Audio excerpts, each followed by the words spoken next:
Сайн байцгаана уу? Та бүхэнд энэ өдрийн мэнд хүргэе. Сэтгэлийн хөтөлбөр нэртэй подкастын маань 3 дугаар дугаар эхлэхэд бэлэн боллоо. Хөтлөгчөөр заяа Бямба миний бие ажиллаж байна. За тэгээд өнөөдрийн подкастын маань нэр болохоор сэтгэлийн хан гэсэн нэртэй байгаа.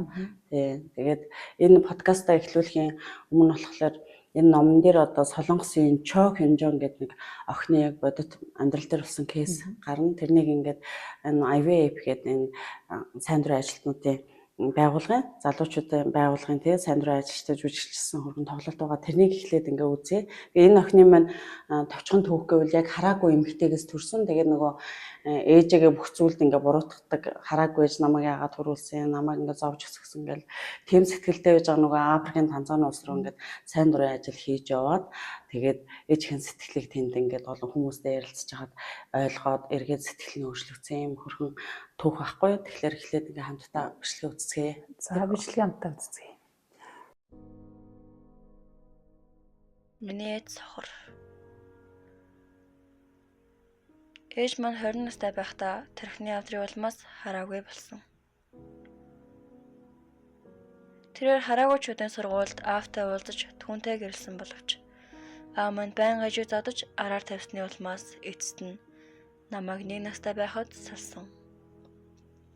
Хараагуйчуудын массажистаар ажилладаг ээж маань жоох өгöd харах боломжгүй байсан тул хамаатан садандаа намайг үлдэх хэрэгтэй байв. Хүүхэд байхасаа сургуулаа ойр ойрхон сольдог байсан ба ээж минь хөгжлийн бэрхшээлтэй гэдгээс болж байнга дээрлэхүүлдэг байсан тул би улам ууртай өөртөө итгэлгүй хүүхэд болсон. Хянжана. Бүх хариулсан үрж чадахгүй юм чи яагаад намайг төрүүлсэн?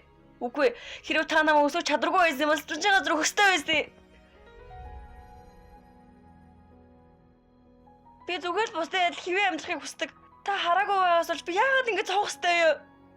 Намайг яаж амьдргээд байгаа?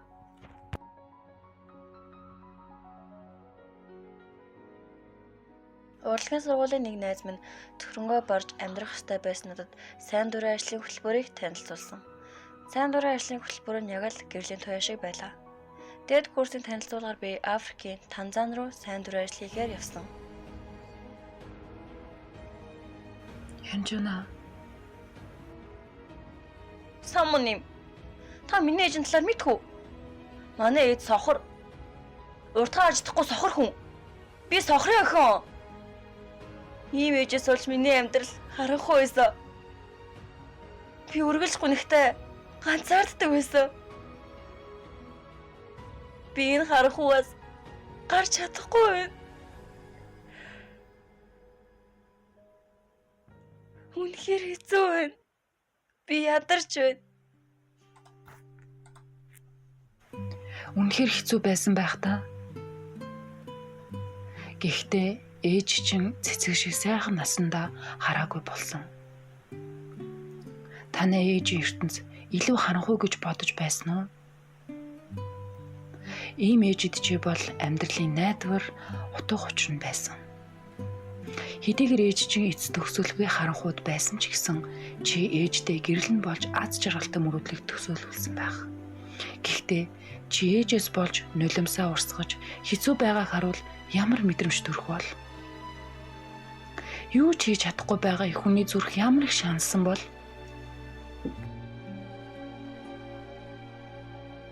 Би ээжийг үзий яддаг байсан. Энэ бүхэн ээжээс болсон гэж би бодсон.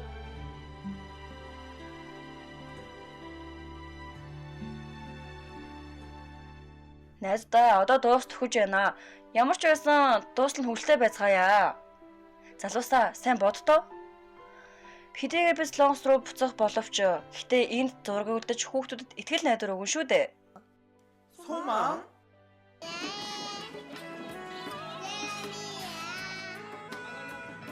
하얗게 칠해진 벽에 손바닥 자국을 남기는 아이. 여기 애들은 대부분 이제 교과서도 많이 없고 그래서 이제 ээжээ За миний охин. Ээжээ Миний охинд ямар нэгэн зүйл болоо юу? намайг төрүүлж өгсөнд баярлалаа. Хянжуна. Ээжээ таныг маш их санаж байна.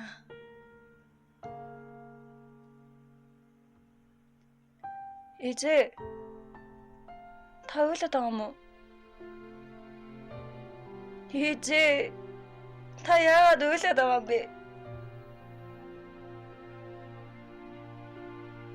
Ээжээ уучлаарай. Би таныг их зовоож исэн биз дээ. Ээжээ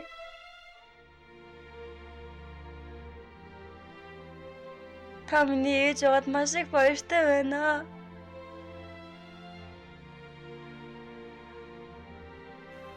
Хянжуна. Чи миний охин болж төрсөнд ээж нь маш их баяртай. Сул дорой эхийн дор маш сайхан өссөнд баярлалаа. Миний охин. Ээжээ. Ээжээ. Танд хайртай шүү ээжээ.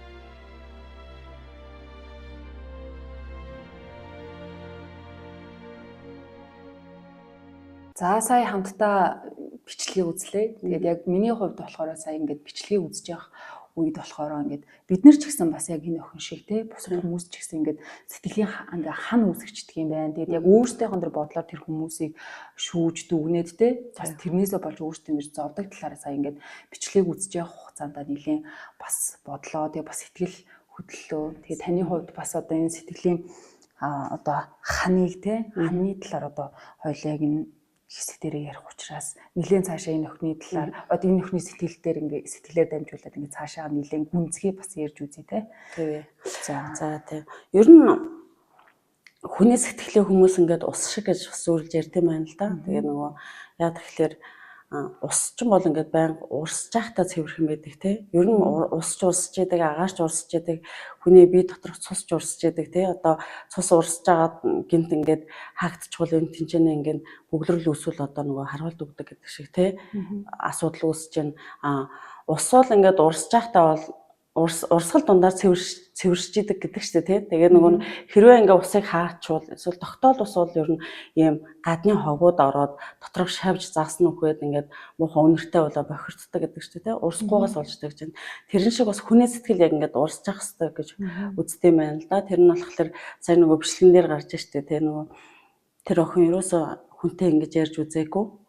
Өөрийнхөө талаас л ээжигээ буруутгаа яваад байсан боловч яг тэр Танзанд байсан тэр байгууллагын нэг ихнэр гэсэн штэ эмэгтэй мөлийн туршлагатай тийм эмэгтэй багш нь дуудаад хүүхдүүдэд тарахгүй би явлаа гэж хат нь яриулаад ээжигээ ойлгодгүй ээжээсээ олж авч байгаа гэж ярихт нь бол чи ээжийнхэн талаас нэг ч удаа бодож үзсэн үү те хараагүй хүн чамайг төрүүлээд тэгээд 20 жил явахдаа хэцүү байсан баг. Эхлээд тэр бичлэгэн дээр аавтан суугаад аав нэгээ салаа орхио явцсан баг шүү.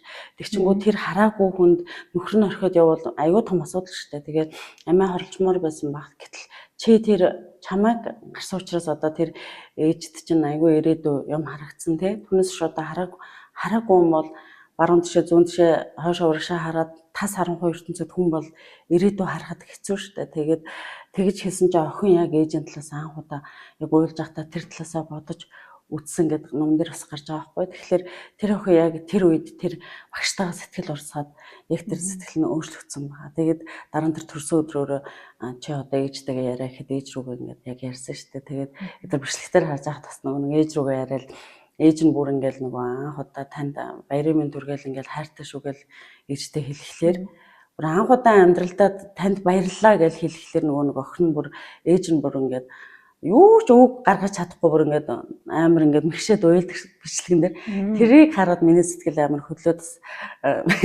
үзэж бэлдэж явах хэвчээ ингээд нөөс гарч ирсэн. Ягаад тэгэхээр ингээд би бас ээж хүн ингээд хүүхдүүд хараагүй удаа хараатай биднэрт ингээд жоохон ч гэсэн асуудал төр хүүхдүүд ээжийг ойлгохгүй амар хэцүү байдаг байхгүй.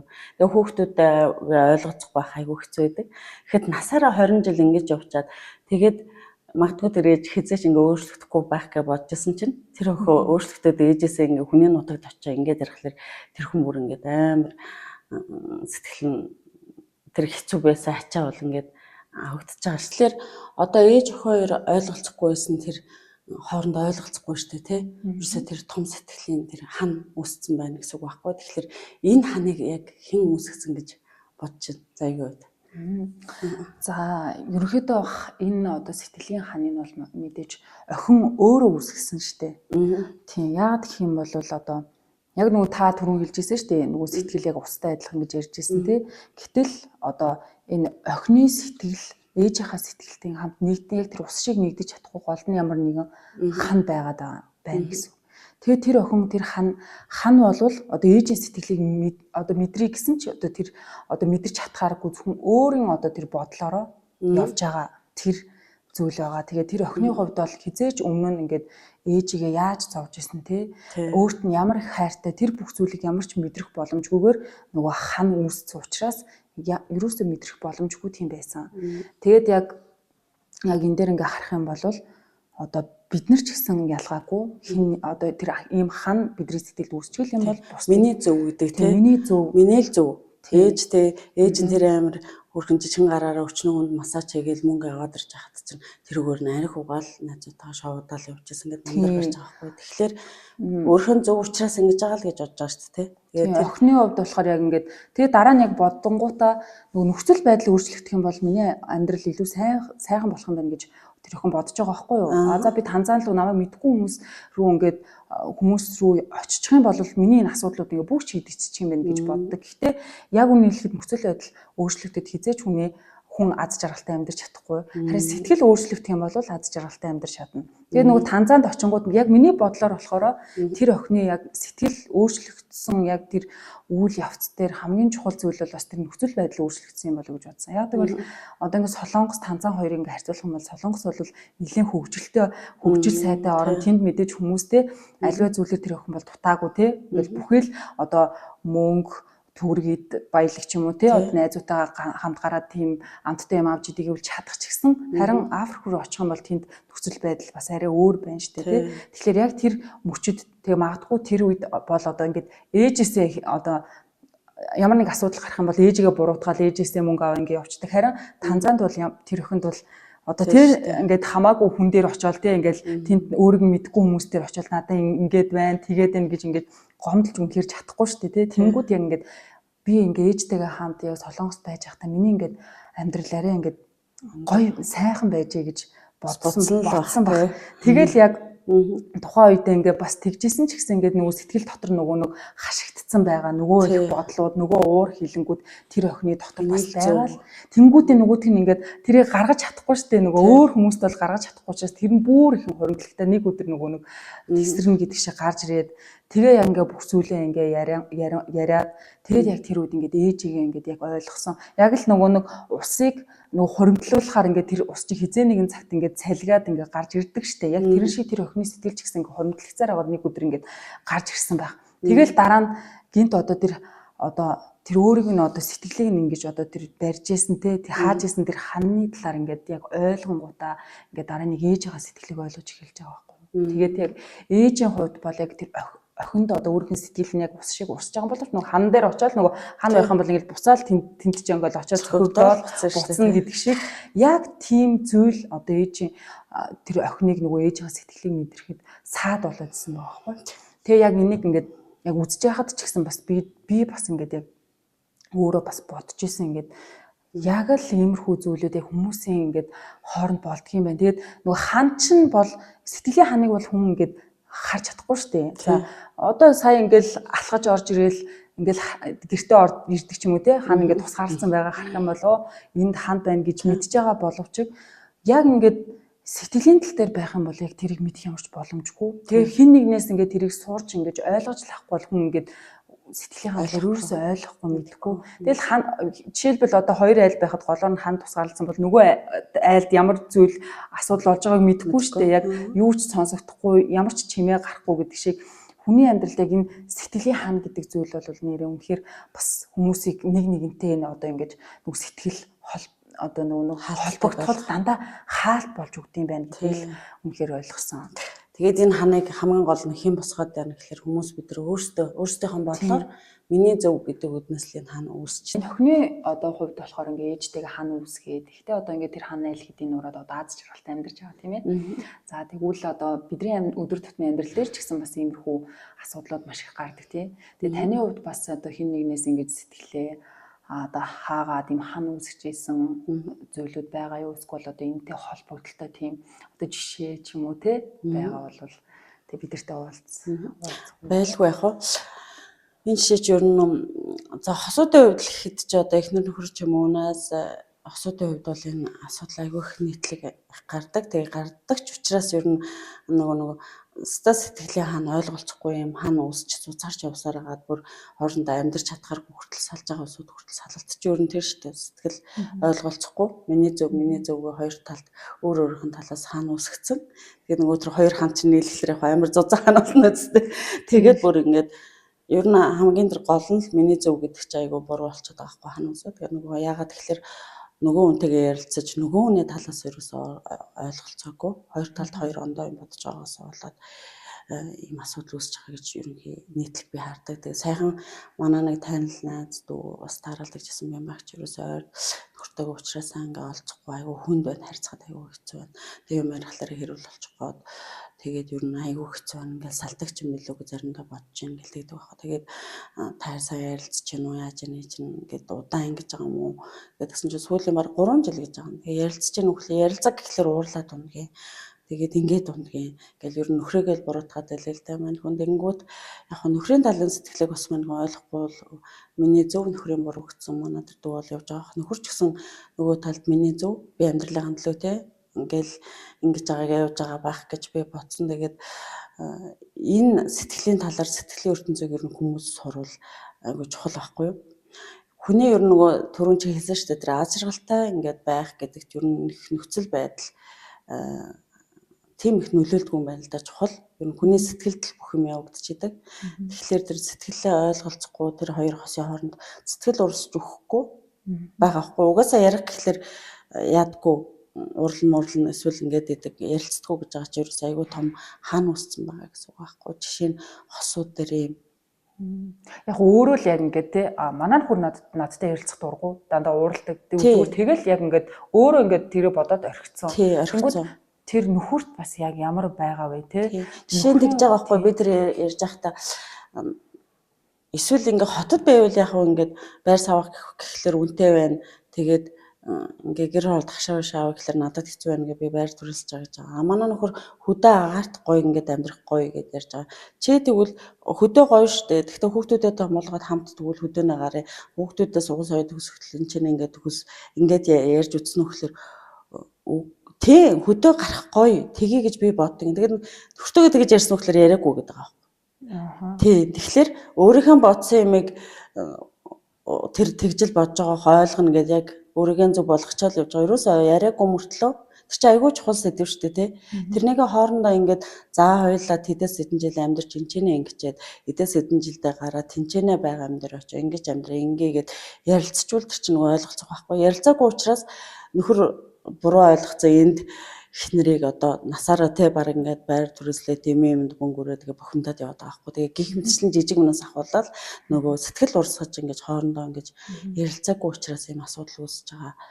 Ярилцахгүй нөгөө хэлэхгүй болохоор те ерөөсөө ойлгохгүй шүү дээ нөгөө хүний хувьд бол те эхнэр болохоор ингээд зүгээр яг тэр талаар ингээд за ер нь бол хэлүүл бас яах юм бол гэдгийг бас сайн одоо хэлэх юм бол ингээд яах вэ энэ тэрийг гэж ерөөсөө нөгөө санаа зовдөг. Би бас өөр дөрөө ч гэсэн ингээд залуу байхдаа бас ингээд гэр бүлийнхаа хүнтэй ингээд ярилцаг гэхэлэр за буруу ойлгуулчвал яхаа эсвэл тгээ бодчвал яхаа ингэ бодчвал яхаа эсвэл тэрнээс болоод хэрүүл эсвэл дэмий гэд ингээд хүмүүс ч ер нь тэгж их сэтгэлээ хаадаг л да. Хаалт тавьчих байгаа. Эрэгтэй хүмүүс бүр ялангуяа тэгдэг гэсэн. Тий. Ер нь эрэгтэй ч чинь бүр ярилцах юм уу та ш та манай. Тэгээ нийтлэг. Тэгэхээр нөгөө энэ соёлд бас бид нар ингээд бас суралцах хэрэгтэй юм шиг л байгаа юм л та. За заяагийн хувьд ямар хөө жишээ кейс байна. Тэгээ миний хувьд бол яг хөө ингээд бас бодсон ч ингээд найзуудын хувьд бол ингээд бас айгүй асуудалтай. Яг ингээд нөгөө нэг бас боддог байхгүй ингээд найзуудтайгаа ингээд юм яриад яг санаа нийлэх үед бол ингээд хилээ ингээд ярилцж байгаа ч гэсэн ингээд заримдаа ингээд миний бодлоор ингээд за би ингээд энийг хэлчих юм бол манай найз намайг юу гэд бодчих бол за болчих.